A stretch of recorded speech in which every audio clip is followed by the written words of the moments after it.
Hoje vamos falar de Vale. A Vale soltou três novidades nas últimas 24 horas e eu vou comentar um pouquinho dessas três novidades nesse vídeo, tá bom? Mas antes de comentar, já faço aquele convite para você se inscrever nesse maravilhoso canal. Bom, tem uma notícia não tão boa e duas notícias que foram, na minha visão, positivas. E eu vou comentar um pouquinho dessas três novidades que foram divulgadas pela Vale nas últimas 24 horas. Vou começar pela má notícia, né? Quem me conhece sabe que eu gosto de trazer más notícias primeiro e as boas notícias depois. Bom, não vou dizer que é uma má notícia grande, assim, mas o resultado do trimestre eu acho que foi um pouquinho abaixo do que a maior parte das instituições, investidores esperavam, né? O que puxou esse resultado abaixo foi 100% praticamente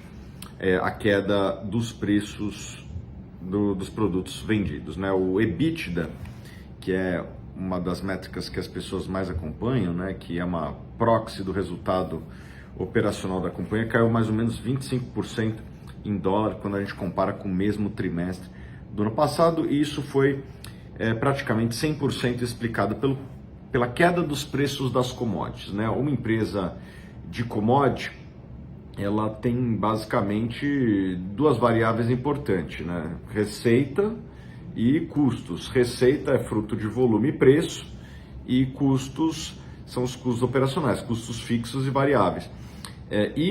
Os preços das commodities são coisas que a produtora não tem muito controle, né? Ela basicamente vende no preço que tiver no mercado. E os preços do minério de ferro no segundo trimestre foram um pouco abaixo do que estavam no segundo trimestre do ano passado. Na verdade, bem abaixo do que foi no segundo trimestre do ano passado, e por conta disso os resultados não foram tão positivos.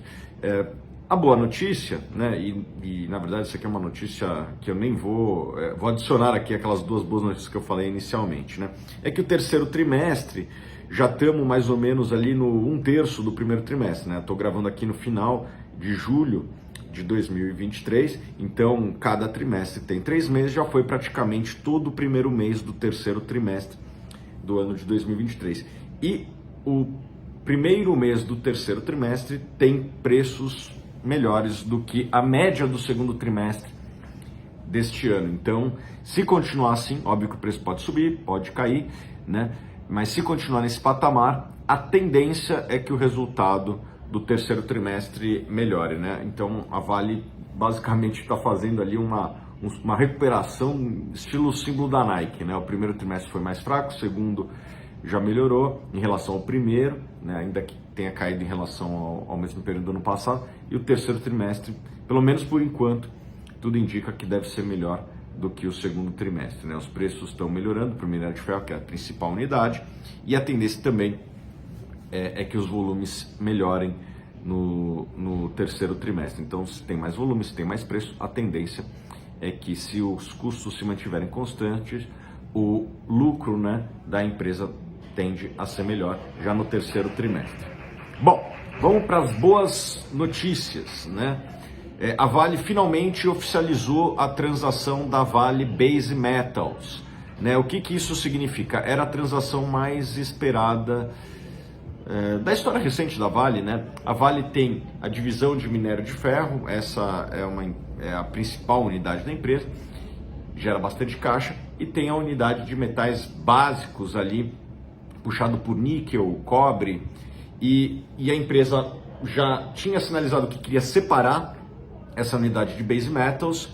Já existiam rumores na imprensa até de quem seria o comprador e o preço, né? O que tinha saído na imprensa é que, anteriormente, né, é que o comprador seria o Fundo Soberano da Arábia Saudita, que ia comprar 10% por 2,5 bilhões. E eu acho que a notícia oficial saiu, na minha opinião, melhor que o esperado, porque não comprou 10%, comprou 13%, e por um valuation um pouquinho maior, né? Pagou 3,4 bilhões de reais. Então foi de dólares.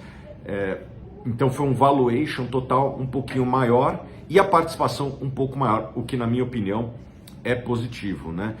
Com isso, A Base Metals tem um capital muito bom para fazer os investimentos que ela vai precisar para expandir a sua produção de níquel e de cobre.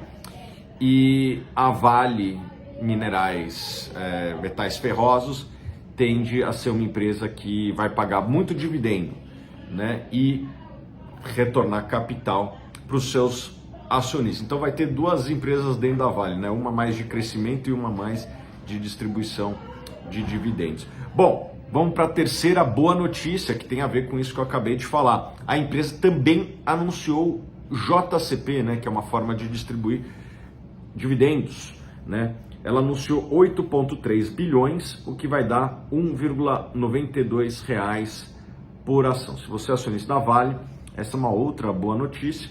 De certa forma já é esperada, né? A Vale tem historicamente aí distribuído bastante dividendos e juros sobre capital aos seus acionistas, então não tem muita novidade, mas é uma boa novidade aí, uma boa notícia manter o que já vinha sendo feito, né? 1,92. A data corte, né, vai ser dia 11 de agosto, ou seja, os acionistas que tiverem ações até lá vão receber esses dividendos. Quando que irão receber? Irão receber no dia 1º de setembro, né? Mais ou menos ali uns 20 dias depois. Acho que é uma boa notícia. Eu também peguei o resultado, né? E eu achei uma coisa muito interessante a ver com o retorno de capital aos acionistas. A empresa recomprou ações, eu já fiz um vídeo de recompra de ações da Vale, no trimestre 1,4 bilhões de dólares, o que dá um pouco mais de 2% das ações ali recompradas no trimestre. Então, se você tinha ações da Vale no começo do trimestre e não vendeu, a sua participação na empresa aumentou mais ou menos em 2,5% na empresa. Então, se ela continuar lucrando o mesmo tanto, a tendência é que os seus dividendos cresçam ao longo do tempo com essa recompra, na sua participação na empresa aumentou, se ela cancelar essas ações, mas eu acho que a tendência é cancelar.